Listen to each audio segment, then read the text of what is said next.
All right, let's see. Today's problem, Koko eating bananas. Difficulty is medium.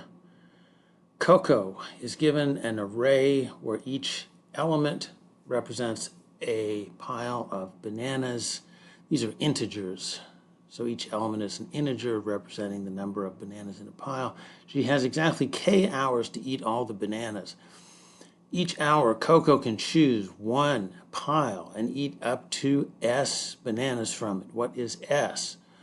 We'll get to that in a minute. If a pile has at least S bananas, she eats exactly S bananas. If the pile has fewer than S bananas, she eats the entire pile. In that hour, Koko can only eat from one pile per hour. Your task is to find the minimum value of S. Which I guess could be speed, bananas per hour, such that Koko can finish all the piles within K hours. All right, let's look at some constraints here and then examples. Array size is between 1 and 100,000.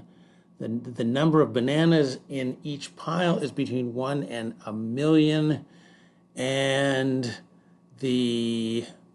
K is between the size of the array and 1,000,000 inclusive. All right. So, in a way, well, in a way, we want to sort of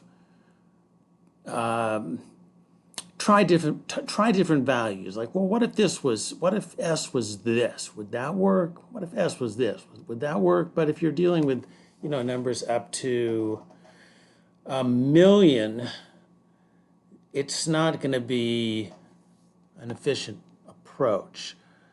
But we can get around that. Here's the tip off. The time complexity, n log m.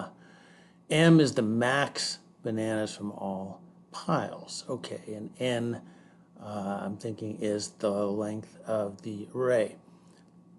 So log of m, when you see that, it suggests that a binary search is happening. Okay, company tags, quite a few, actually, big names here. It's a popular question, although it's not a question that I've seen before. I don't recognize it. Maybe I've seen it in some other format, not involving gorillas and bananas. But anyway, and the topic tags, there we go, binary search and arrays. All right. So let's see. First thing we want to do is, I wonder if I should go over the code the same time. Yeah, I guess so. Well, no, actually, let's look at some examples here, because it might occur to you, well, why don't we just add up the number of bananas and divide it by the number of hours?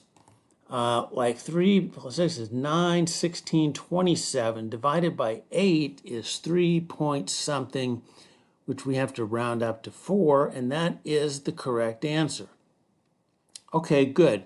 But that isn't going to work in a general case. Here's one where we've got 30, 41, 64, 68, 88 bananas.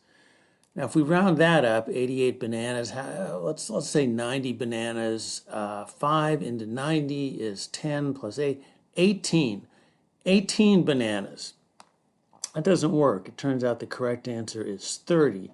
And you can see why the correct answer is 30 if you think about it, because there's only 5 piles here, and they all have to be eaten in 5 hours. So if we use any number less than 30, let's say 29. All right, if we use 29, this last pile, we can handle that in an hour. This one we can do in an hour. This one we can do in an hour. This one we can do in an hour. This one, we can't do it in an hour. It's going to take 2 hours. It's too much. All right. So adding up and dividing by hours doesn't work. But here's what we can do. First, there's a range of possibilities for S, and that range is anything between 1 and the largest pile of bananas. Okay? Now we can do a binary search where we start out with low equals 1 and high equals the maximum number of bananas. What are we doing here? Converting an integer array to a stream and then applying the max function. Now, what is the reason for having or else 0? The reason for having or else 0 is that max, if the array is empty, then max is going to be empty. I mean, really what this returns is not an int, but an optional int.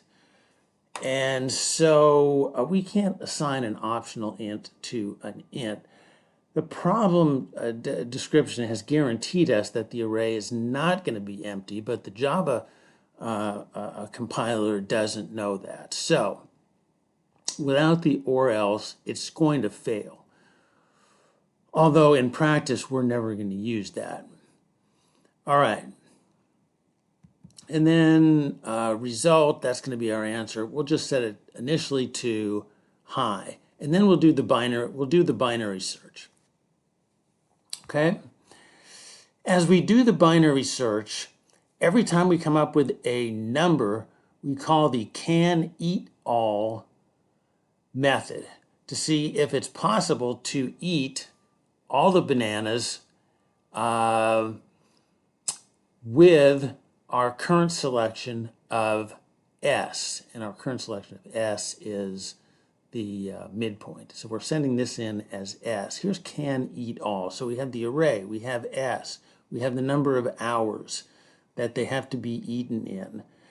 We look at each pile. How many hours is it going to take to eat that pile at a speed of S?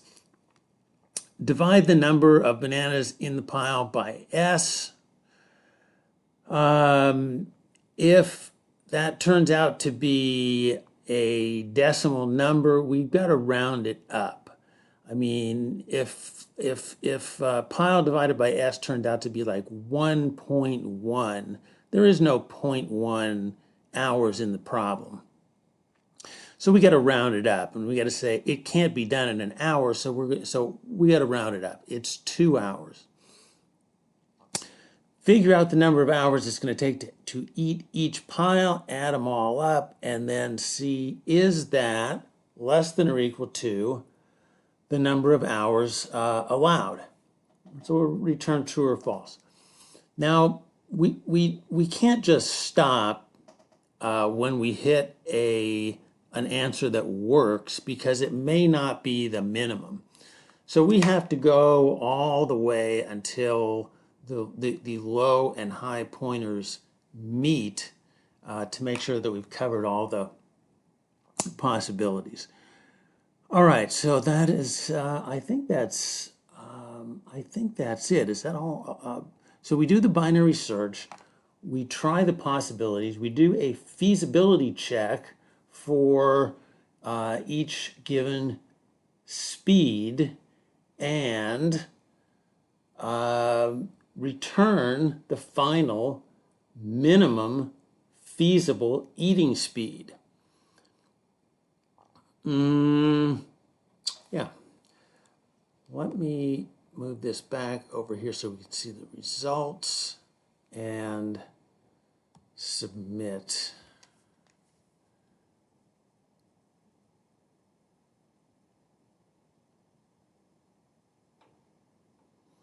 All right.